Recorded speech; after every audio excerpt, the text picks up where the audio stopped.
Hello friends, welcome to Siva world. അപ്പോൾ ഞാൻ കഴിഞ്ഞ ദിവസം ഇട്ട വീഡിയോയിലെ ബ്ലാക്ക് ടോപ്പ് പരിചയപ്പെടുത്തിയിട്ട് അതിട്ടിട്ട് ഞാൻ എങ്ങടെ പോയെന്നറിയോ? ഇങ്ങോട്ടാ വന്നത്.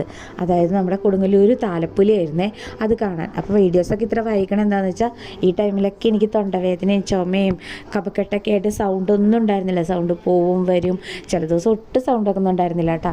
അങ്ങനെ ഞങ്ങൾ അവിടെ ചെന്ന് കുറച്ച് നേരമൊക്കെ ഇരുന്ന്, പെങ്ങളുടെ വീട് അവിടെ അടുത്താണ്. അപ്പോൾ അവരുടെ ഇരിക്കുന്ന ഒരു സ്ഥലമുണ്ട്, അവിടെ പോയി കുറേ നേരം കണ്ടൊക്കെ കഴിഞ്ഞ് അവരെയൊക്കെ കണ്ട് അവിടുന്ന് മോനെയും കൂട്ടി ഞങ്ങൾ പിന്നെ ഇങ്ങനെ കറങ്ങാനായിട്ട് ഇറങ്ങിയിട്ടാ.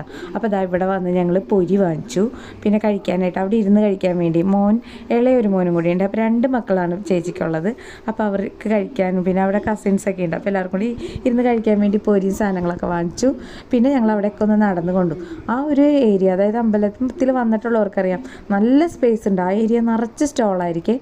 അതുകൂടാതെ നമുക്കിങ്ങനെ എന്താ പറയുക, നമ്മുടെ വീട്ടിലേക്ക് അത്യാവശ്യം വേണ്ട എല്ലാ സാധനങ്ങളും അതിൻ്റെ ഉള്ളിൽ കിട്ടും കേട്ടോ. ഇതുപോലെ സ്റ്റീൽ പാത്രം, മാല, വള, പിന്നെ ബെഡ്ഷീറ്റ്, ബാഗുകൾ, ചെരുപ്പ്, അങ്ങനെ എല്ലാം കിട്ടും. അപ്പോൾ പിന്നെ അത് കൂടാണ്ട് ഇങ്ങനെ കളിക്കാനായിട്ടുള്ള സാധനങ്ങളുണ്ട്. ഇപ്പോൾ ഇത് വലിയൊരു ജയൻറ്റ് വീലാണ്. പിന്നെ അങ്ങോട്ടും ഇങ്ങോട്ടും ആടുന്ന സൈസ് ഊഞ്ഞാല, പിന്നെ കുട്ടികൾക്ക് കളിക്കുന്നതൊക്കെ ഉണ്ടാവും.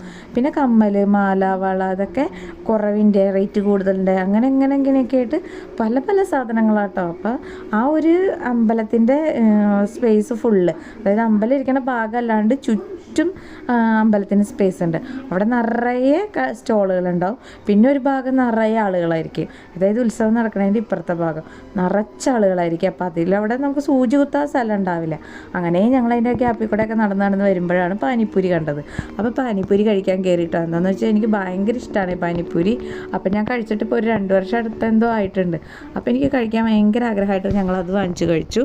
ഞാനും ഞങ്ങളെല്ലാവരും കൂടി ഒരെണ്ണം വാങ്ങിച്ചോളൂ കേട്ടോ. അധികം ഹെൽത്തി അല്ലാത്തതുകൊണ്ട് സ്ഥലം ഞങ്ങൾ ഒരെണ്ണം വാങ്ങിച്ചിട്ട് ഒരു ആഗ്രഹത്തിന് കഴിച്ചതാണ്. അപ്പോൾ ഇതാട്ടോ ചേച്ചിയുടെ മോൻ, മൂത്ത മോനാണ്. രണ്ടാമത്തെ ആൾ ഇച്ചിരി വികൃതിയാണ്. ആളവിടെയൊക്കെ ഓടി നടക്കായിരുന്നു.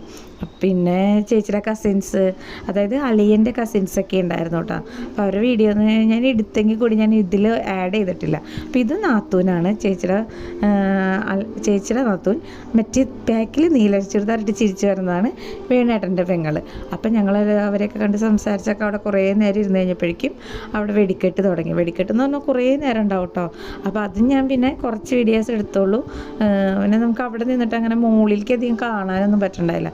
മാവും ഇതൊക്കെ ആയിട്ട് നമ്മളൊരു സ്ഥലത്ത് ഒതുങ്ങിയായിരുന്നിരുന്നത്. പിന്നെ അങ്ങനെ കുറേ നേരം ഇരുന്ന് പിന്നെ ഞങ്ങൾ അവിടെ നിന്ന് ഒരു 9 മണിയൊക്കെ ആയപ്പോഴേക്കും തിരിച്ചു പോകുന്നതിന് വഴിക്ക് ഞങ്ങൾ അവിടെ കയറി മസാല ദോശയൊക്കെ കഴിച്ചായിരുന്നു. പിന്നെ ആ വീഡിയോ ഒന്നും ഞാൻ എടുത്തില്ല. അപ്പോൾ ഉത്സവം കാണാൻ പോകാത്ത ആരെങ്കിലും ഉണ്ടെങ്കിൽ താലപ്പൊലി കാണാൻ അടുത്ത പ്രാവശ്യം എന്തായാലും പോകണം.